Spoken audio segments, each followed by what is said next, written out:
we have experimented, and we know that semantic intuition, a word combination technique, will be very successful from a percentage standpoint. You have a high likelihood of success if you use that technique. If you're doing strategy work, then, we have a technique called disruptive wargaming, or approach that we've invented. We know that has a high likelihood of success. If you're doing positioning work, then there's a technique we call headliner, where you use cliches and other kinds of things to trigger new ideas. We know that has a very high success rate. So there's an empirical basis for the work we do, and in my book Idea Stormers, I share all these processes if anybody's interested, which ones will work for different kinds of challenges. So that's one element. That's at almost a technical or technique level. At a higher level, it's how do you choreograph these things, and we call it focused ideation, which of course is an oxymoronic term. But we want to get ideas that are both different and unique and surprising, yet relevant and useful. And that's the creative tension we're trying to reconcile when we do our work. Because, if it's different but ridiculous and not relevant, that doesn't help us. Or if it's too close in, that doesn't help us. So that's what we're trying to do. So the work that we do is sort of figuring out which techniques, how to choreograph them in a session. And then finally, I would say we are creative about our own creative processes, which is really fun.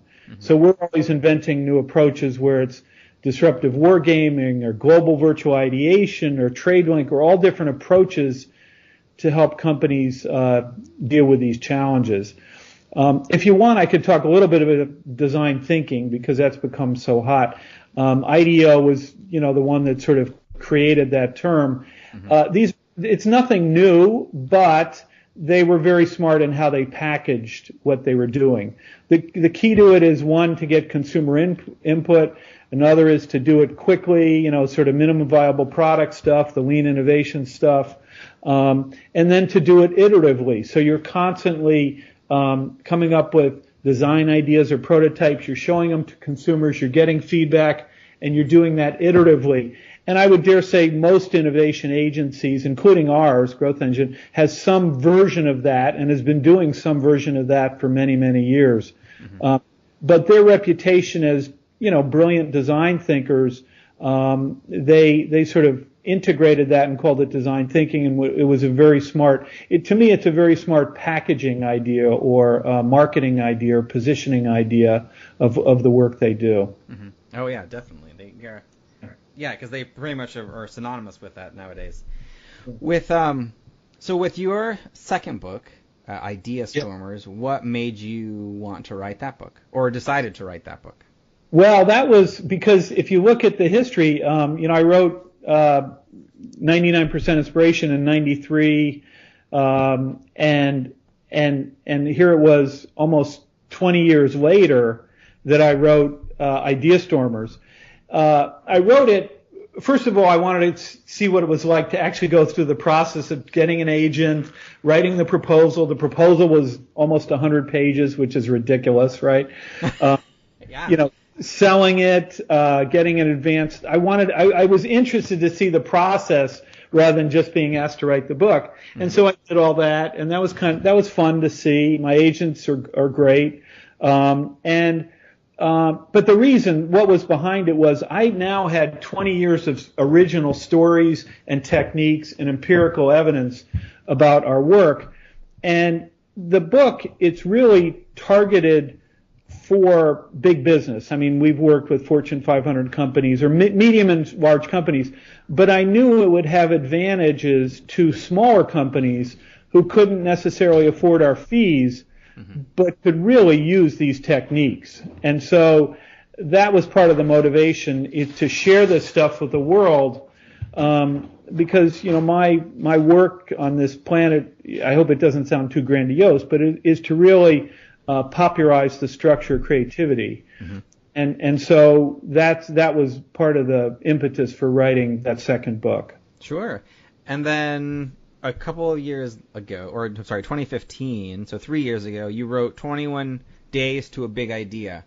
What was the idea behind that book, and why did you want to write that? Well, I didn't want to write it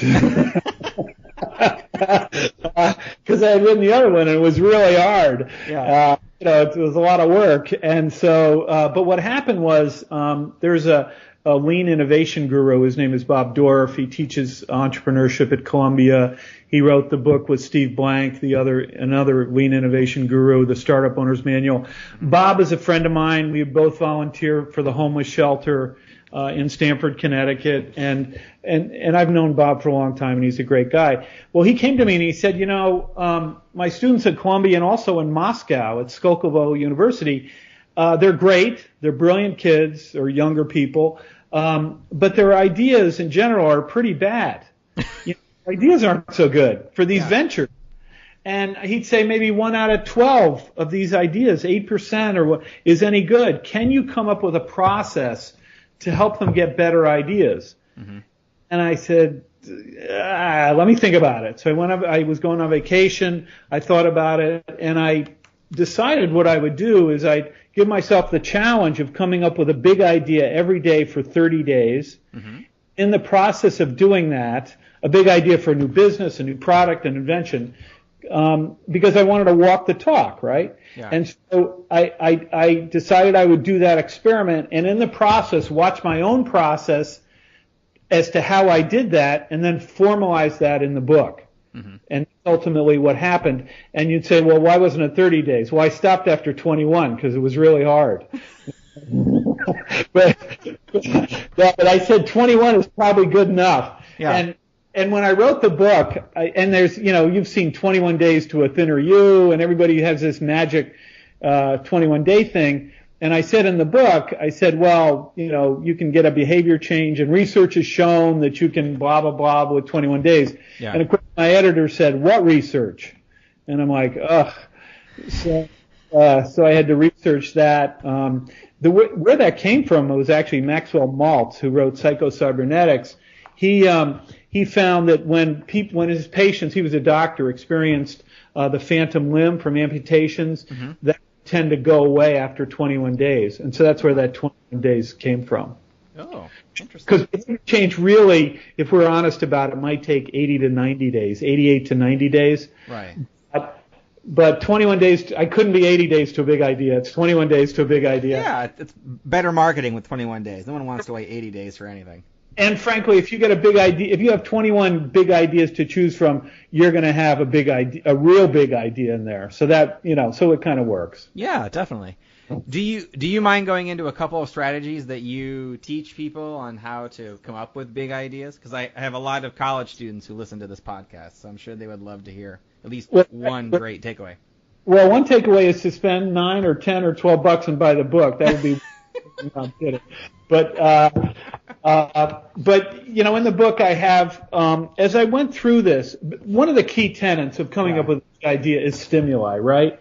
Because if you sit there and say, God, I can't think of anything, well, it's because you got to trigger yourself with stimuli. Mm-hmm. And that's what I was doing over those 21 days. I was getting all kinds of stimuli to trigger myself. So, for instance, we were on vacation in Cape May, and I'd go to the bookstore and come home with 20 different magazines, and my wife was like, honey, what's with 17 magazine, right? And I say, well, no, it's for this thing I'm doing, right? She said, okay. But for instance, there's an annual for Time Inc. or Time Magazine has an annual of inventions, right? Yeah. And so one of the inventions in there that was kind of cool was this guy had come up with, I think it was like a $12 bicycle entirely made out of cardboard. Okay, except for the chain, right? Yeah. But he essentially figured out how to make a bicycle out of specially treated cardboard to make a really cheap bike. Well, if you're reading that with a creative ear and a creative eye, you've said, here's a technology. Where could we take that treated cardboard, and where else can we use that technology, right? Yeah. And so in the book, I came up with 30 or 40 different ideas around that, and from that I get one that I really liked. By the way, that's another principle here. If you want to get a big idea, come up with 25 or 30 ideas. Mm-hmm. You don't start with one. So that's one of the strategies in the book, is adapt to technology, right? Yeah. existing technology. There are 5 major strategies. Obviously, what's the problem is the strategy. Help people self-actualize. Lumosity was about, right? Helping people self-actualize. Save people time or save them money. And then increase the speed or efficiency of something. All those are strategies that I outline in the book, and then I'll give about a dozen different techniques specifically on how to generate ideas in there. So one of them might be the wish technique or the worst idea technique or word combinations or picture prompts or whatever. I will give your listeners a trick that they can use in the next really 10 seconds and invent probably a really cool invention. Okay. How's that for a setup? That's a fantastic setup. You have my full attention. And by the way, I've tested this with 600 librarians in Chicago. I was asked to give a keynote speech on creativity with 600 librarians, and I called 5 brave volunteers, and I said, what's the chances that these 5 librarians can come up with a new invention in the next 30 seconds? And, of course, they all did. So here's the trick. Yeah. And there are like 12 of these trigger words, but the most effective trigger word in these times is the word smart. So that if you put the word smart in front of anything, I don't care what a noun, right? A smart bench, a smart table, a smart clicker, a smart beverage, whatever it is, that will generate a really interesting thought stream and potentially a really big idea. Yeah. Just think about a smart eye, smart glasses, smart teeth, smart refrigerator, smart notebook. All of a sudden, you're into the world of Internet of Things, obviously, and of course, the embedding of all those technologies within things is now possible, and you're off and running. Yeah, exactly. So I spent a lot of time with companies who work on problems like this, and you throw in like the keyword blockchain or AI, and you got it. Yeah, exactly. Like you've just named about a half a dozen other products that I have chatted with in the last 6 months. Because they're all like smart somethings integrating using AI technology or using blockchain to solve this, and it's just that's a fantastic strategy. That's great.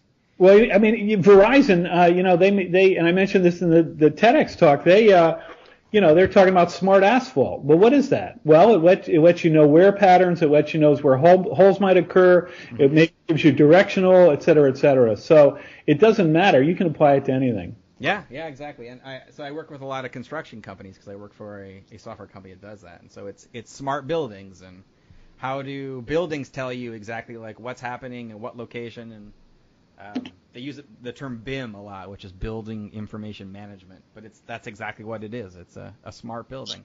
Yeah, it works great for stupid tenants. Yeah. I'm kidding. I couldn't resist. Sorry. So you have worked with dozens and dozens and dozens of huge companies. What has been your favorite product to work on in any kind of way? Well, what everybody says, the one I'm working on now, which I hate that answer, so I won't give you the answer. Good, because I don't like that one either. I hate that. Although I will tell you, we're doing work now with a wiper blade company. We're working with the U.S. Copyright Office. We're working with a container corporation. We're working with I can mention we're doing some work with Newman's Own, and on and on and on. So the variety is unbelievably fun, right? That's unbelievably great. I do enjoy, and we've worked with services, BNY Mellon, Help Us Reinvent Banking, et cetera, et cetera. But I do enjoy sometimes actually the products, and so, inventing a new Chips Ahoy, the Brownie Chips Ahoy was something that came out of our work. I mean, that was fun to work on, Wait, sorry, the Brownie Chips Ahoy? Yeah, Brownie Chips Ahoy. Do you know that product? Oh, I don't, but I feel like I need to know this. Oh my God, it's delicious. We did a word combination technique combining desserts and ingredients, and with the Chips Ahoy cookie. Yeah. And one of the ideas that came out of that was and layer was another trigger word. Put a layer of brownie inside a chocolate chip cookie, and so their engineers and figured out how to do that. We tested that. It tested off the roof in terms of who does